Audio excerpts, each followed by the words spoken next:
ጊዜም አውዳመት ሲመጣ ጎረቤቶቼ፣ ዘመዶቼ፣ ልጆቼ ባሌም ጭምር እኔን ባይነ ቁራኛ መጠበቅ ይጀምራሉ። ደግሞ ምን ሰበብ አገኘች የሚሉኝ ይመስለኛል አስተያየታቸው። ያው ለነሱ ሰበብ ፈላጊ ነኝ። እኔ ግን በእውነት አጋጣሚ መሆኑን ነው የማምነው። በበዓል ዋዜማ ወይም የዕለት ሁለት ባሌን ጥዬ ከቤት እወጣለሁ። ብዙ ጊዜ የራሴ ወላጆች ቤት ነው የሚሄደው። ሻንጣዬን አሸክሜ ፊቴን ከስክሼ አንዳንዴም እያለቀስኩ እኔን ያሳደገኝ ቤታቸው ስደርስ ምንም ቃል ሳይተነፍሱ በግርምት ይመለከቱኛል። ወንድሞቼ እንደውም ያለውበትን ክፍል ለቀው ነው የሚወጡት። አባቴ ኤዲያ ከሚል ቃል በስተቀር ምንም አስተያየት አይሰጥም። ጀርባውን ሰጥቶኝ ይተኛል። አሊያም የተከፈተ ቴሌቪዥን ካለ ጆሮውን ወደኛ ጣል አድርጎ ያፈጣል። እንደሚሰማኝ ያውቃለሁ። የሚያዝንልኝም ይመስለኛል። ግን ለዚህች ፊት አለመስጠት ነው ይላል አፍ አውጥቶ። እናቴና ታናሽ እህቴ ግን የሆንኩትን ለመስማት ተፍ ተፍ ማለት ይጀምራሉ። ማነሽ ቡና ቀራርቢላት ከመንገድ ነው የገባችው ትላለች እናቴ። እህቴ ግን መታስሬ ሽጉጥ ትላለች። ምን ሆንሽ? ምን ተናገረሽ? ልጆቹ ከማን ጋር ናቸው? የጥያቄውን አይነት ታሽጎደጉደዋለች። እዚህ መምጣትሽን ማን ያውቃል? በእውነት ተስፋ የሚያስቆርጠኝ ጥያቄ ይሄ ነው። የትም ብሄድ ባሌ ፈልጎ ያገኘኛል። ወዲያው ወይም ትንሽ ቆየት ብሎ ሁለቱን ወንዶች ልጆቼን በግራና በቀኝ እጁ ጠበቅ አድርጎ ይዞ አለሁበት ድረስ ከተፍ ይላል። ከዛ በኋላ እኔ ምንም መናገር አልችልም። የሰው አይንና ጆሮ ሁሉ እሱ ላይ ያርፋል። ልጆቹን ጥላበት መጣች እያሉ ይመስለኛል ሁሉም በሐዘኔታ ይንከባከቡታል። አንድ ጊዜ እንደውም እናቴ አረቴ መቅደስ ትዳርሽን ጠበቅ አድርገሽ ያዡ፣ የወንድ ልጅ ግፍ አለው ብላኛለች በድፍረት። ምንድነው የተበደልሽው ብለው እንኳን የሚያስከፋኝና በአውዳመት ቤቴንና ባሌን አስጠልቶ የሚያስጠፋኝን ችግር አይጠይቁኝም። ተይ ወደ ቤትሽ ተመለሺ፣ እኛ እናዋጣሽም፣ እዛው ቤታችሁ ተነጋገሩ፣ በአውዳመት ቤቱን የንትርክ ቤት አታድርጉት። አውዳመት በመሆኑ ብቻ ለመከፋት አይፈቀድም። ባልደሰትም መሳቅ፣ ባልፈልግም ጓዳ መግባት፣ መስራት፣ መብላትና ማብላት ይጠበቅብኛል። አጋጣሚ ሆኖ በባሌ ድርጊት ቅያሜ ሲሰማኝና ትዳር በቃኝ ብዬ ከቤቴ ስወጣ አውዳመት ነው። በአውዳመት ደግሞ ክፉ ደግ ለመነጋገር ለመስማትም ፈቃደኛ የሆነ አይገኝም።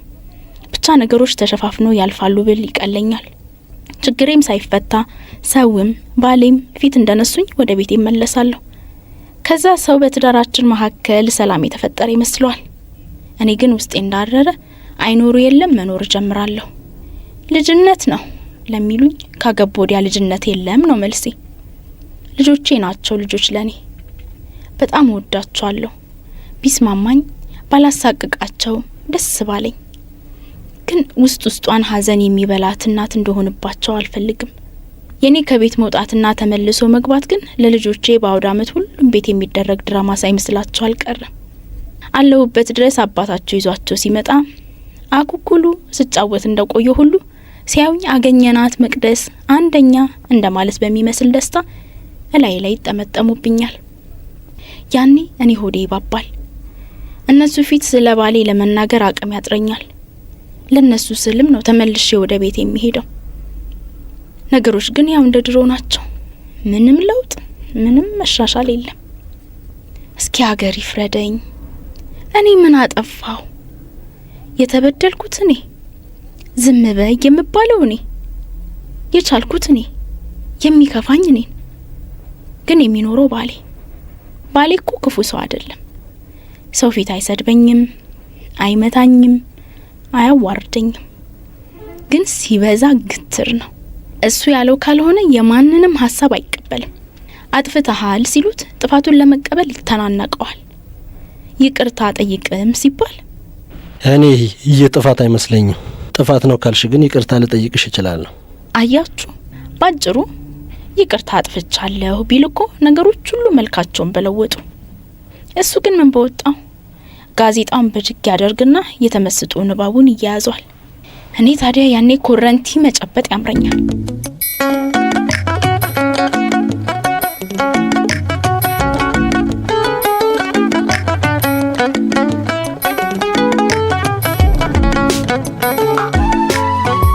አንተን እኮ ነው የማናግረው። እየሰማሁሽ ነው። ጋዜጣውን ወደዛ አስቀምጧ። ጋዜጣው ምንሽ ነካሽ? እኔን ታዳምጣለህ ወይስ ታነባለህ? እሺ አውሪ። ወሬ አይደለም ያስኩት። ምን አድርግ እንደምትኝ እኮ አልገባኝም። አንድ ጥፋት ካጠፋ በኋላ ይቅርታ መጠየቅ ለምንድን ነው ሞት የሚመስልህ? ነገርኩሽ እኮ እኔ ጥፋት አልመሰለኝም። ከስራ ስወጣ ጓደኞቼን አገኘኋቸው። 1-2 እንበል አሉኝ። ካገኘኋቸው ስለቆየው ስንጫወት ትንሽ መሸ። እርግጥ አምሽቻለሁ። ሰዓትን ተመልከተው። ለ7 ሩብ ጉዳይ እኮ ነው። ቁጭ ብለሽ እኔን መጠበቅ አልነበረብሽም። አሁንም ተኝ። ነገ ፋሲካ መሆኑን ረሳኸው? አልረሳሁትም። ዶሮ ትባርክልኛለህ በጊዜ እንድትመጣ አላልኩም ብለሽኛል። ግን ጓደኞቼ ቤት ሀገር ነው ቅዳሜ ማታ 2 ሰዓት ላይ እርድ የሚከናወነው ጾም ሳይፈታ አሉኝ። 9 ሰዓት ላይ ክርስቶስ ከሞት ከተነሳ በኋላ ነው የሚታረደው አሉኝ። ከመቼ ወዲህ? ነገሩ እኔን አሳምኖኛል። ሌሊት ደሞ ጾም ለመፍታት ከፈለግሽ ወተቱንም እርጎንም ቀማምሰሽ ደሪ፣ ዶሮን ጠዋት ባርክልሻለሁ። ይህ ታዲያ ለኔ አይነገረኝም? ከጓደኞች ጋር አወራህ ጨረስክ፣ በራስ ወስና አምሽተህና ጠጥተህ መጣ። እሺ አሁን ተኝ፣ ሲነጋ እንነጋገራለን። ሲነጋማ አታገኘኝም። አሁንስ በቃኝ። አውደ ዓመቱን በሰላም እንድናሳልፍ ከፈለግሽ ተኝ። እኔና ልጆቼ እንቅልፍ እያዳፋን እኮ ነው የጠበቅን። እኔ እዚህ ጭብጥ ብዬ ባዶ ቤት ታቅፌ ሳመሽ፣ አንተ ግን ከጓደኞች ጋር ዓለምን ትቀጫለህ። ምን መስዬ ታየሁ? መቅደስ ተኝ። ጭንቅላትሽ በትክክል የሚያስብ አልመሰለኝም። የጠጣኸው እኮ አንተ ነህ። በሆዱ መጠጥ ከያዘ እኮ ነገር የያዘ ቶሎ አናቱን ነካ ያደርገዋል። መራቀቅህ ነው። ኦፋ። እሱን ጋዜጣ ወደዛ አድርግልኝ። ቦታ ዝቄ እንዳልጥሎ ዞር አድርግልኝ። አንተን እኮ ነው የማዋራው። ጋዜጣውን ዞር አድርግልኝ።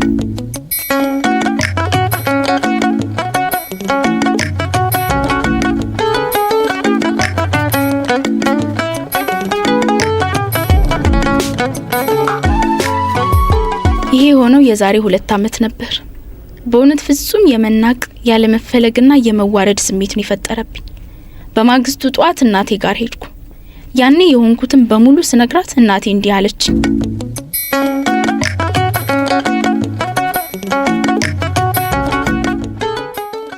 እና የጸባችሁ መንስኤ ይሄ ነው? ከዚህ በላይ ምን ይምጣ? እና ወንዱ ልጅ ለምን እንደ ዶሮ በጊዜ አልሰፈርክ እንብለሽ ነው ቡራ ከሮዩ የምትዩ እንዴ? እኔ ሴቷ ምን እዳለብኝ? እሱ የትም ሲያመሽ ጎንበስ ቀና ስል የማድረው፣ እሱ እግሩን ዘርግቶ ጋዜጣ ሲያነብኔ ማድሜት ለማድሜት የምርመጠመጠው። የኔ ልጅ እንደ እናት ልምከርሽ፣ ስንት ዘመን እግራቸውን ዘርግተው የቀረበላቸውን ሲበሉና ሲጠጡ የኖሩትን በአንድ ጀንበር መቀየር እኮ አይቻልም። ትዳሩ እኮ የጋራችን ነው። እንደዛ አይባልም። እኛ ድሮ ስንኖር ባል ከውጭ ሰርቶ ያመጣውን እኛ ቤት ውስጥ አጣፍጠን ሰርተን እናቀርባለን እያለን ነው። እንደዛ ስትያቸው ይወዳሉ። የተቃና ጭቅጭቅ የሌለበት ትዳርም ይኖርሻል። እኔም እኮ ከውጭ ሰርቼ እመጣለሁማ። አዳ ሴት ልጅ ውጭ ሰራች አልሰራች ባሏ ጉዳዩ መሰለሽ? የሴት ልጅ ውበቷ ማዕድ ቤት ነው። ከሳት መሃል ጠረኗም የሚጣፍጠው ሽንኩርት ስትሸጥ። እኔ ግን አላደርገውም። ሰው ይታዘብሻላ። አውደ ዓመት መጣ እያልሽ ቤትሽን ጥለሽ ስትፈረጥጪ ስራ ጠልታ ነው ሙያ አትችልም ይሉሻል። አልቻላ ወጉ አይደለማ። ዶሮ ሰርታ የማታቀርብ ሚስት ምኑን ሚስት ናት? ጊዜው በጣም እየተቀየረ እኮ ነው እንዴ? ምን ስለሆነ ይቀየራል? ስለተወራ መሰለሽ?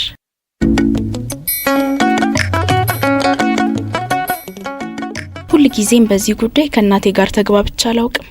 እኔ ለሷ ሰነፍ ነኝ። ከልጅነትሽ ጀምሮ ስራ አትወጂም ትለኛለች። ልጆኜ ታላላቆቼ ሲሰሩ እኔ ቁጭ ብዬ መጽሐፍ አነብ ነበር። ዛሬ ባሌ ጋዜጣ ዘርግቶ ሲያነብ የሚያስቀናኝም ይሄ ነው። እኔም ጋዜጣ ማንበብ ያምረኛል። ግን ደግሞ ከማድቤት ስራ ጊዜስ መቼ ተርፈኛል? በትምህርቴ ደህና ደረጃ ደርሻለሁ። ለዲግሪና ለማስተርስ መማር ብፈልግም ሁለቱን ልጆቼን ስወልድ በነበረብኝ ኃላፊነት ከዲፕሎማ ማለፍ አልቻልኩም። የቢሮ ስራ፣ 2 እንደ እሳት የፈጠኑ ልጆች ማሳደግ፣ ምግብ ማብሰል፣ አንድ ሰው ሊሸከመው ከሚችለው በላይ ሸክም ነው የሆነብኝ። ከሁሉም ግን የባለቤቴን አመል መቋቋም አቅቶኛል። አንዳንዴ እንደውም ዝም ብዬ አየውና ጥለሹ ብረሪ ይለኛል። እሱ ግን ከቁብም አይቆጥረኝም። ወይ እያነበበ ነው ወይ እግሩን ጠረጴዛ ላይ ሰቅሎ ቴሌቪዥኑን እየኮመኮመ ነው። ያኔም ታዲያ በፋሲካ ዋዜማ ዶሮ ትባርክልኛለህ ብዬ ስጠብቀው ስላመሸ ተበሳጭቼ እናቴ ቤት ስሄድ እናቴ የተናገረችኝን ከተናገረችኝ በኋላ ጎሽ እንደውም እንኳን በጠዋት መጣሽ፣ የአውደ ዓመት ስራ አልገፋ ብሎኝ ነበር። ሴቶቹን ድሬ አይን የማያወጡትን ጎረምሶች ታቅፌ ቀርቻለሁ። በይ ቶሎ በይ ልብስሽን ቀይሪ ብላ ድስት ጎንን ያስቀመጠችኝ። ውዱ ባለቤቴም ታዲያ ልክ ደግሰው እንደጠሩት ሰርገኛ 2 ልጆቹን ይዞ መጣ። ከዛ በኋላ መብላት መጠጣት ነው። በአውደ ዓመት ጸብ የለም። አንድ ምሽት ባለቤቴ አኩርፎ መጣ። አብጦ ብል ይቀለኛል። እንደውም ያኔ ጊዜው የዘመን መለወጫ ዋዜማ ነበር። የት ውሎ እንደመጣ ገብቶኛል። ምን ሊለኝ ነው ብዬ የሚለውን ለመስማት ጠበቅኩት። ልጆቹን አስተኝና ፈልግሻለሁ አለኝ። ምን ማለቱ ነው? ቢሆንም የሚያወራውን ለመስማት ጓጉቻለሁ። ቀደም ብሎም እንቅልፍ ሲያዳፋቸው የነበሩት ልጆቼን አስተኛውና ምን ተፈጠረ አልኩት።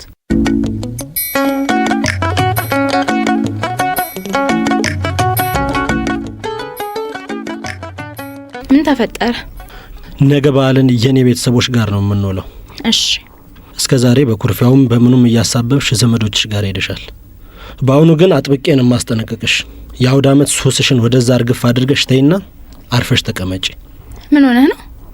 እህቴና ባሏ ከልጆቿ ጋር እቤት እንደሚሄዱ ታውቂያለሽ? አውቃለሁ። እኔም ሚስቴንና ልጆቼን ይዤ ሄዳለሁ።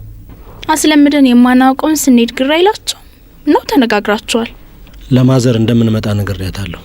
ቅድም በግ ገዝቼ ላደርስላቸው ሄጄ ነበር። በግ? አዎ። እስኪ ዛሬ እንኳን አውደ ዓመትን ላስደስታቸው ብዬ በግ ገዝቼ ሲሄድ ማዘር በጣም ደስ አላት። መረቀችኝ። እህትህ እንኳን እንዲህ አይነት ትልቅ በግ ገዝታ አታውቅም አለችኝ። እና ፉክክር ነው የያዛችሁት? እኔ ይህንን ያደረግኩት እናቴን ለማስደሰት ነው። ፉክክርም ነው ካልሽው ይሁን። ለመሆኑ ብር ከየት አመጣህ? በግ መግዣ ተበደርኩ። ከማን? አታውቂያቸውም። ከየት አምጥተህ ልትከፍለው? ደሞዝ አለኝ አይደለም እንዴ? ደሞዝህንማ ተቀብዬ ስወጣ የደረት ኪሴ ውስጥ አስቀምጬው ነበረ። ማን እንደሰረቀኝ እንጃ ብለህ ስትበሳጭ አልነበረ? ያንቺን ደሞዝ አብቃቅተን ወር እንደርሳለን። የኔ ደሞዝ ስንቱ ቦታ ትገባለች? የልጆች ትምህርት ቤት ይከፈላል፣ የቤት ኪራይ፣ ለቤት ወጪ ይሆናል፣ ለትራንስፖርት። ከጓደኞችሽ ተበደሪ። አንተው ለበግ መግዣ መበደር እንደለመድከው ተበደር። እንግዲያውስ ከየትም ማምጣት አልችልም። እኔም በዓልን የብድር በግ ለመብላት አልሄድም።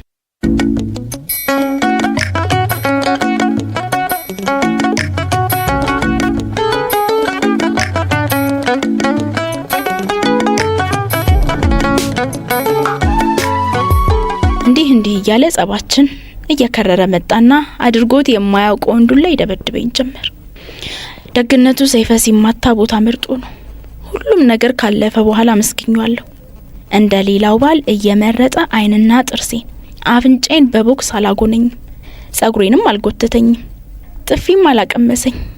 ውልቃትም አልደረሰብኝም። ጥዬው እንደሚሄድና ቤተሰቦቼ ጋር እንደለመድኩት አኩርፌ በዓልን የማሳልፍ መስሎታል መሰለኝ። የመደብደብ ምልክት እንዳይኖርብኝ አድርጎ በእርግጫ መቀመጫዬን ያወለቀኝ። ታዲያ እሱ እንዳለው የአውደ ዓመት ሱሴን ትቼ እሱ ዘመዶች ጋር አልሄድኩም። የሱሴን ለማድረስ ወላጆቼ ቤት ነው የሄድኩት። ወላጆቼ ቤት ሄጄ መታኝ ስላቸው ሁሉም ሳቁብኝ። ምንሽ ላይ አሉኝ። ከንባ በስተቀር ፊቴ እንደተወለወለ ቢያዩት የመታኝን ቦታ ለመንገር አልደፈርኩም። በጣም አፈርኩ።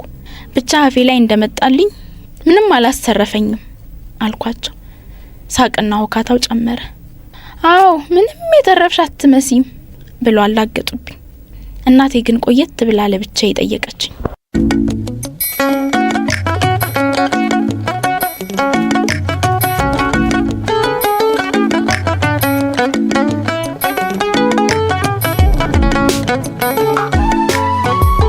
እንደው ልጄ እውነት መታኛል? ሹ እውነትሽን ነው? ለምን ዋሻለሁ? እንደው ሰይፈ አንቺ ለእጁን አሳረፈ? እጁን አላሳረፈብኝም። ለማንም ብትናገር የሚያምንሽ የለም። እኔም እኮ አልኩሽ ሰይፍ አይመታሽም። መቶኛል አልኩሽ። ካልሞት ካታምኝም እንዴ? እኮ ምንሽን መታሽ? መቀመጫዬን እኮ መቀመጫሽን እንዴት አርጎ መታሽ? በርግጫ። አንቺ ያኔ ምን ትሰሪ ነበር? ቆሜ እንዳይመታኝ እየታገልኩ ነው። ይሄ ነው ችግሩ። አየሽ ሚስት የት ሀገር ነው ባሏ ሲመታት ቆማ የምትታገለው? በይ ለወደፊቱ ያገኘሽው ወንበር ላይ ቁጭ በይና አይንና ጥርስሽን እንዳያገኝሽ ብቻ አንገትሽን ቀብር አድርገሽ ተከላከይ። ንዴቱ እንደበረደለት በተቀመጥሽበት ለይቅርታ እግርሽ ላይ ይነጠፋል። አልገባሽም? ሰይፈ ካለ ነገሩ ጥፋቱን ሊያምን ይችላል፣ ግን ይቅርታ አይጠይቅም። ለምን? እሱ ከሴት አልተፈጠረም? ችግሬን እየነገርኩሽ ለምንድን ነው ዝም እንድል የምታድበሰብሽው ማማ?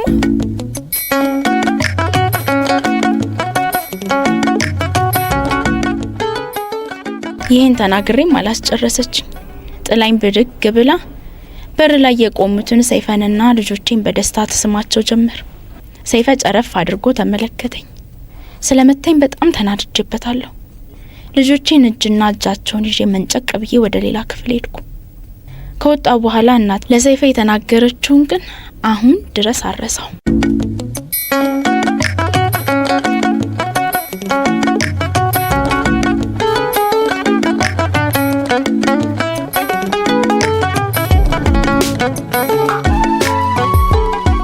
መቼም ምን አይነቷን አጉራ ዘለል ነው ወልደ ያሳደጉት አትበለኝ።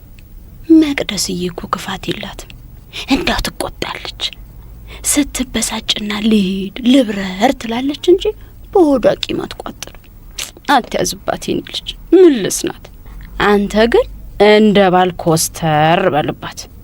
አይብዛ እንጂ ሴት ልጅ አልፎ አልፎም ቢሆን ባሏ በዱላ ሸንቆጥ ሲያደርጋት ደስ ይላታል።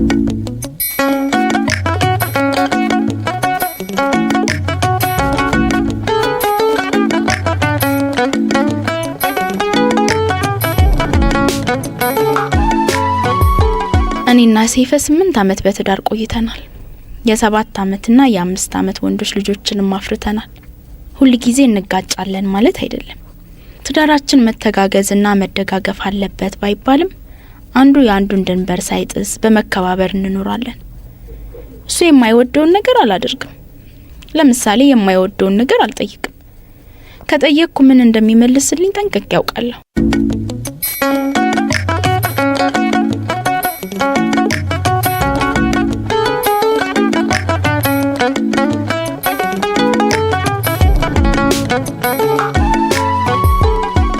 ሰይፈ እስኪ በእናት ልጆቹን ገላቸውን እጠብልኝ፣ እኔ ራት ልስራ። ስራው እየደክሞኝ እኮ ነው የመጣሁት። ከእነሱ ጋር ማን ይታገላል? እሺ እኔ አጥባቸዋለሁ። አንተ ለራት ለምሰራው ወጥ ምስር ልቀምልኝ። ምስር መልቀም የሚባል ነገር አልወድም። እዛ ላይ ደግሞ አይኔም ማያ የለኝም። እንዴ ከምስር ያነሱ የስፖርት ጋዜጣ ጽሁፎችን ልቅም አድርጋት አነብልም እንዴ? የፊደሎቹን ቅርጽ ስለማውቃቸው በግምት ነው ማነበው። ራት ላቀርብ ነው። ልጆቹን ልብስ ቀይርላቸው። ቆይ ዜና እያየው ነው። አቤል ፈተና እየከበደኝ ነው ብሏል። እስኪ ማታ ማታ እንኳን በጊዜ ገብታ አስጠና። ኧረ እኔ ልጅ የማስረዳት ትግስት የለኝም። ደግሞ እንዴት አድርገሽ እንዳሳደግሻቸው አላውቅም። ልጆቹ ካንቺ በቀር የሚሰሙት ሰው የለም። ውይ ሰይፍዬ የጣድኩት ድስት ይልኝ ሊገነፍልብኝ ነው። አንቺ ድስት ጥደሽ የት ነው የምትዞሪው? እኔ ጋለ ነገር አንካት አልችልም። አንቺ እንደምታውቂው አድርጊ።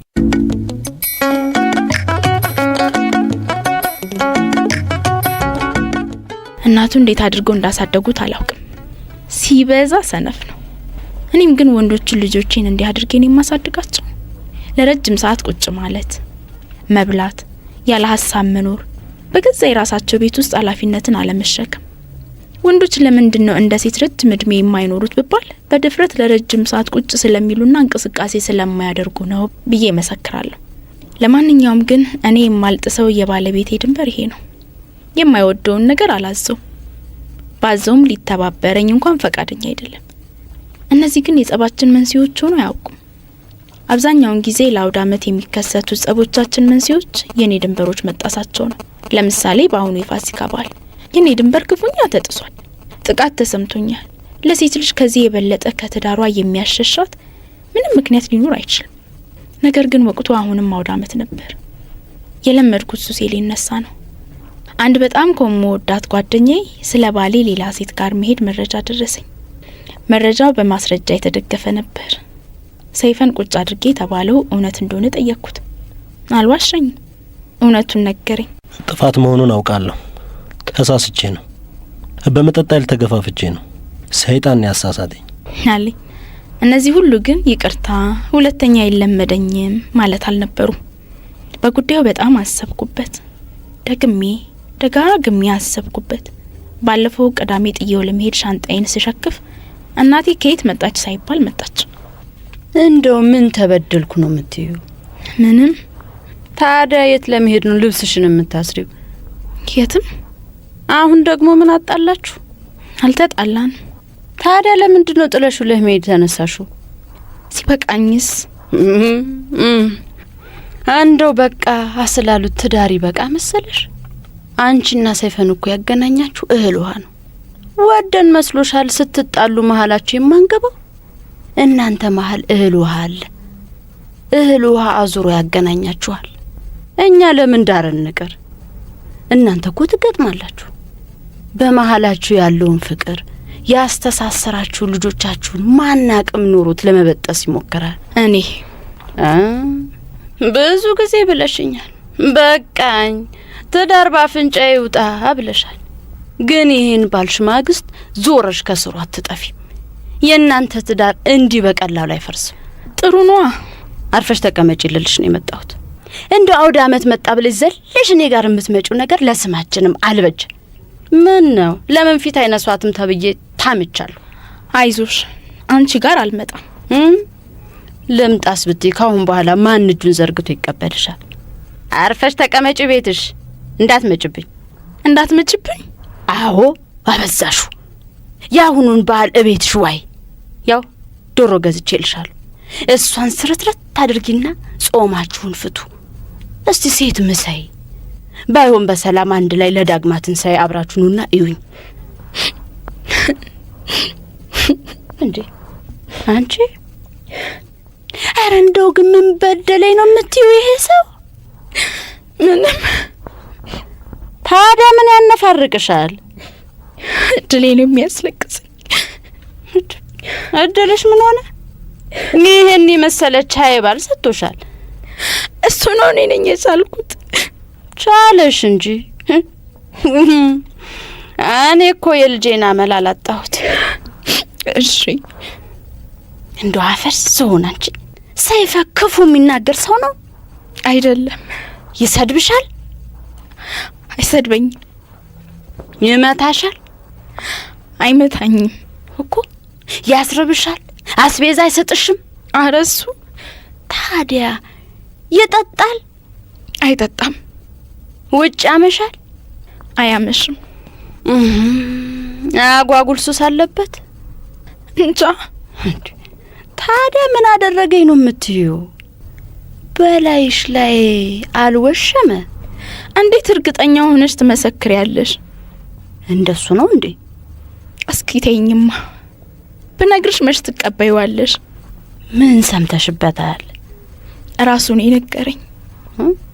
ልቤ ወደ ሌላ ሴት ሸፈተ ብሎ መጠጣት ሳስቶኝ ነው ተሳስቼ ይላል። አይ ታዲያ ወንዶ ነው የማይሳሳት ማንን አይተሻል? ምን አሁን ይሄ ነው እንደ ቁጭ ብድግ የሚያደርግሽ? በትዳር ላይ መማገጥ ምንም ማለት አይደለም። ምንም ማለት አይደለም። መች ወጣኝ። ብቻ ይሄ በሁሉም ትዳር ውስጥ የሚያጋጥም ነው። ሁሉም ግን ችሎ ነው የሚኖረው። የቻሉስ ነገር ደግሞ ያልፋል። በኋላ ሁለታችሁ ብቻ ናችሁ የምትቀሩት። እማ በዚህ ዘመን እንዲህ ያለ ነገር አያስኬድም። እና ማን ደስ ይበለው ብለሽ ነው ቤትሽን ጥለሽ የምትሄጁ? ወንድ እንደው ልማዱ ነው። ቢሆንም ግን የሴት እንጂ የወንድ ልብ እንደወጣ አይቀርም። ዞሮ ዞሮ ወደ ትዳሩ መመለሱ አይቀርም። ብቻ ዘመኑም ስለማያስተማምን እራሱንም እንዲጠብቅ ይሄ ባህል ካለፈው በኋላ ቆጭ አርጊና መካሪው።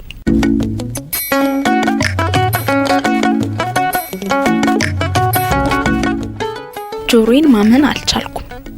የገዛ እናቴ እንዲህ ትለኛለች ብዬ አስቤ አላውቅም።